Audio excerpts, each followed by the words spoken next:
Hello and welcome to my channel. आज हम B pharma first semester का pharmaceutical analysis के यूनिट फर्स्ट का एक टॉपिक कवर करेंगे। So before start the video make sure that you hit the subscribe button, press that bell notification so that you will get all the notification from this channel. चलिए बताते हैं आज के topic में हम क्या पढ़ेंगे।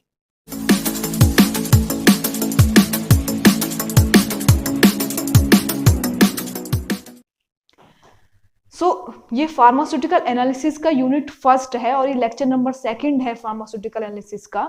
तो इससे प्रीवियस जो लेक्चर था यानी कि लेक्चर नंबर फर्स्ट में मैंने फार्मास्यूटिकल एनालिसिस का डेफिनेशन क्या होता है, डिफरेंट मेथड्स क्या होते हैं फाइंड आउट करने के लिए इम्प्योरिटी, किसी भी सब्सटेंस से हम कैसे फाइंड आउट कर सकते हैं इम्प्योरिटी, और कौन कौन से मेथड होते हैं क्वांटिटेटिव क्वालिटेटिव, इन सब के बारे में मैंने लेक्चर नंबर फर्स्ट में बता दिया है। मैं उसका लिंक भी मेंशन कर दूंगी, आप चाहें तो उसे चेक कर सकते हैं। आज की वीडियो में हम पढ़ेंगे मेथड्स ऑफ एक्सप्रेसिंग कंसंट्रेशन, यानी कि हम कैसे एक्सप्रेस कर सकते हैं या फाइंड आउट कर सकते हैं कंसंट्रेशन, उन मेथड्स के बारे में हम आज बात करेंगे। मेथड ऑफ एक्सप्रेसिंग कंसंट्रेशन के बारे में है, concentration of an analyte in a solution can be expressed by more than one method depending upon the type of analysis carried out. तो कंसंट्रेशन किसी भी एक एनालाइट के, एनालाइट का मतलब है जिसकी क्वांटिटी हमें किसी भी सॉल्यूशन में, मिक्सचर में फाइंड आउट करनी है, किसी पर्टिकुलर सब्सटेंस की अगर हमको क्वांटिटी फाइंड आउट करनी है तो हम उसको एनालाइट बोलेंगे। यानी कि अगर हम पूरे किसी सॉल्यूशन का एनालिसिस कर रहे हैं और उसमें से किसी एक पर्टिकुलर सब्सटेंस की क्वालिटी या फिर क्वांटिटी हम चेक करना चाह रहे हैं तो उस पर्टिकुलर सब्सटेंस को हम उस सॉल्यूशन का या उस मिक्सचर का एनालाइट बोलेंगे। कंसंट्रेशन एक एनालाइट की किसी सॉल्यूशन में कैन बी एक्सप्रेस कर सकते हैं या फाइंड आउट कर सकते हैं by more than one method, एक या एक से अधिक मेथड से, डिपेंडिंग किस पे डिपेंड करता है, वो टाइप ऑफ एनालिसिस के, आप किस टाइप के एनालिसिस कर रहे हो। Major methods for expressing concentration are, तो यहाँ पे कुछ उन्होंने मेजर मेथड मेंशन किए हैं जिनसे हम एक्सप्रेस कर सकते हैं कंसंट्रेशन किसी भी एनालाइट की। तो नंबर फर्स्ट है मोलारिटी, नंबर सेकंड है नॉर्मलिटी, नंबर थर्ड है मोलालिटी, नंबर फोर है मोल फ्रैक्शन एंड नंबर 5 है फॉर्मेलिटी। तो these are basically 5 kind of method by which we can express the concentration of any analyte। तो number first की हम बात करेंगे मोलारिटी। मोलारिटी क्या होती है? Molarity can be defined as the number of moles of solute dissolve in 1000 ml of solution. तो molarity की डेफिनेशन की अगर हम बात करें, 2 मार्क्स में भी आ जाती है। मोलारिटी को डिफाइन कर सकते हैं number of moles of solute, यानी कि नंबर ऑफ मोल्स, यानी कितने नंबर हैं मोल्स के, सॉल्यूट के मोल्स के कितने नंबर हैं। सॉल्यूट, सॉल्यूशन एंड सॉल्वेंट मैंने आपको कई वीडियो में पहले भी बता दिया है क्या होता है। तो number of moles of solute जो कि डिसॉल्व है किसमें, 1000 ml of a solution, 1000 ml solution में। नेक्स्ट है it is denoted by capital M. Molarity को यानी कि डिनोट किया जाता है कैपिटल एम से। तो सपोज दैट अगर 1 मोलर का कोई सॉल्यूशन है तो उसको 1 एम बोला जाएगा, ये मोलारिटी, इसको एम से डिनोट किया जाता है। नेक्स्ट है we need 2 pieces of information to calculate the molarity of the solute in a solution। तो हमको क्या जरूरत होती है when we are going to calculate the molarity of a solute in a solution। अगर हम कैलकुलेट करना चाह रहे हैं किसी भी सॉल्यूट की मोलारिटी सॉल्यूशन में, तो हमको कौन कौन सी 2 चीजों की आवश्यकता होती है या कौन कौन सी 2 इंफॉर्मेशंस की जरूरत होती है। वो इंफॉर्मेशन है, नंबर फर्स्ट है the moles of solute present in the solution, यानी कि मोल्स, सॉल्यूट के मोल्स कितने हैं जो कि प्रेजेंट है सॉल्यूशन में। सेकंड है the volume of solution in litres containing the solute, और वो सॉल्यूशन का वॉल्यूम कितना है लीटर्स में कैलकुलेट करना है जो कंटेन कर रहा है दैट पर्टिकुलर सॉल्यूट। अब है to calculate the molarity we can use following equation. अब मोलारिटी को कैलकुलेट करने के लिए जो फॉर्मूलाज हैं या इक्वेशंस हैं वो कौन कौन सी हम यूज कर सकते हैं। To find out molarity, m is equal to number of moles of solute, उसको हमने x से डिनोट किया है, upon volume of solution in litres, उसको हमने v से डिनोट किया है। Molarity m is equal to x upon v, यानी कि number of moles of solute upon volume of solution in litres. Next line है if molarity is given weight of substance can be determined by using following equation. In case molarity अगर दी हुई है, यानी कि हमको पता है कितने मोलर का सॉल्यूशन है, 1 मोलर का है, 2 मोलर का, 3 मोलर का है, तो तब हम वेट ऑफ सब्सटेंस कैसे डिटरमाइन कर सकते हैं? तो डिटरमाइन कर सकते हैं हम फॉलोइंग इक्वेशन से, जैसे कि मोलरिटी यानी कि 1 है, 2 है, क्या है, molarity into molecular weight into volume इन ml अपॉन 1000, तो वॉल्यूम इन ml अपॉन 1000 हम इसको कर सकते हैं। तो हम इसको वॉल्यूम इन ml है, उसको 1000 से वॉल्यूम को डिवाइड कर रहे हैं तो वो लीटर्स में कन्वर्ट हो जाएगा। तो हम ऐसे फाइंड आउट कर सकते हैं wait of a substance. Now next है मोलरिटी इज कैलकुलेटेड। मोलरिटी को कैसे कैलकुलेट कर सकते हैं? इन केस यहाँ पे तो ये था कि अगर मोलरिटी गिवन है तो हम कैसे किसी भी सब्सटेंस का वेट फाइंड आउट करेंगे। अब दूसरा केस ये है कि अगर मोलरिटी नहीं दी गई है तो उसको कैसे हम फाइंड आउट करेंगे। So to find out the molarity हम कैसे कैलकुलेट करेंगे, क्या फॉर्मूला हम अप्लाई करेंगे? वो फॉर्मूला है m1v1 इक्वल टू m2v2। यहाँ पे m1 जो है वो है मोलरिटी, नोन सॉल्यूशन की मोलरिटी, जो हमें पहले से सॉल्यूशन नोन है उसकी मोलरिटी। v1 है वॉल्यूम, यानी कि उसका जो सॉल्यूशन हमको नोन है उसका वॉल्यूम क्या है। m2 है मोलरिटी ऑफ अननोन सॉल्यूशन और v2 है वॉल्यूम ऑफ अननोन सॉल्यूशन। तो इस तरीके से हम फाइंड आउट करेंगे मोलरिटी। अब सेकंड हम बात करेंगे नॉर्मेलिटी की। तो normality of a solution can be defined as the number of gram equivalents of solute dissolve in 1000 ml of solution. तो नॉर्मेलिटी किसी भी सॉल्यूशन की हम कैसे डिफाइन कर सकते हैं कि number of gram equivalent of solute, यानी कि नंबर, कितने number gram equivalent of solute dissolve है किसमें, 1000 ml ऑफ सॉल्यूशन में। और इसको डिनोट करते हैं हम n से, कैपिटल N से, जैसे मोलरिटी को m से डिनोट करते हैं, इसको n से डिनोट करते हैं। So here is the equation या formula, normality n is equal to number of gram equivalents of solute, जिसको हमने x से फिर से डिनोट किया है, number of gram equivalent of solute upon volume of solution in litres. तो this is the formula to find out the normality. Next है normality is calculated by, in case जहां पे हमको पहले एक नॉन सॉल्यूशन की नॉर्मेलिटी हमको पता है और उसका वॉल्यूम भी पता है, उस केस में n1v1 is equal to n2v2, जहां पे n1 क्या है, नॉर्मेलिटी है नॉन सॉल्यूशन की, v1 क्या है, वॉल्यूम है नॉन सॉल्यूशन का, n2 है normality of unknown solution, v2 है वॉल्यूम ऑफ अननोन सॉल्यूशन। सो यहाँ पे एक टर्म आई है इक्विवेलेंट वेट।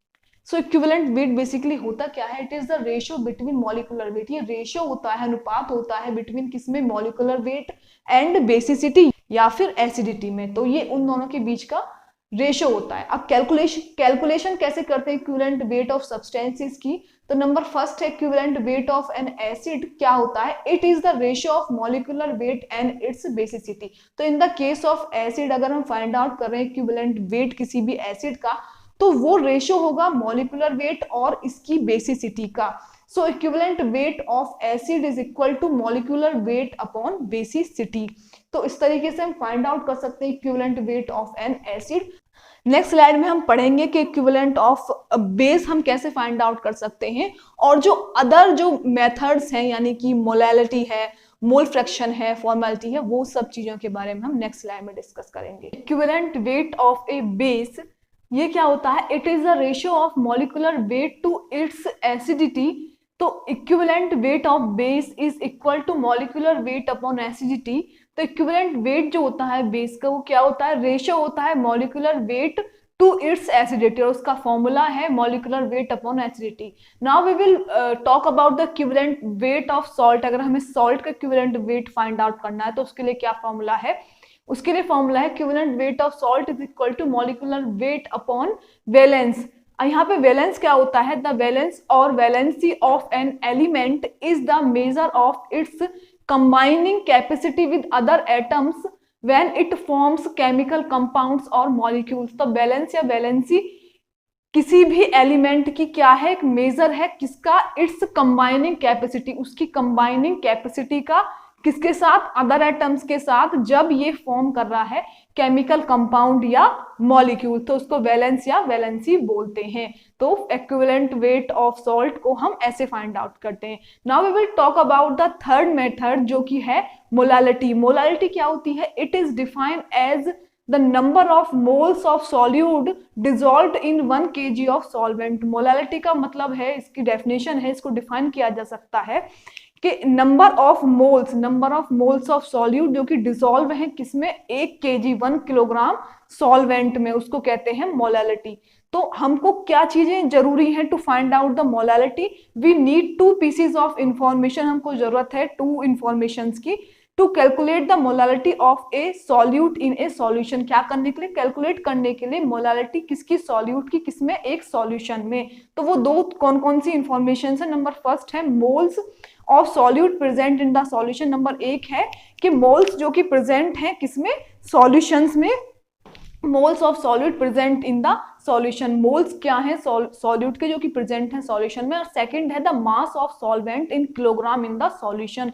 तो जो मास है सॉल्वेंट का इन केजी, किसमें, सॉल्यूशन में। ये दोनों चीजें हमको रिक्वायर्ड होती है to find out the molality. So now molality का फॉर्मूला क्या है? Molality is equal to number of moles of solute, molality is equal to number of moles of solute upon mass of solvent in kg। तो ये formula है to find out the molality. Now we will talk about number 4, mole fraction क्या होता है? Mole fraction का definition है the mole fraction, जिसको हम डिनोट कर रहे हैं यहाँ पर x से। Mole fraction of an analyte in a solution is the ratio of number of moles of analyte in the total number of moles of all components in the solution।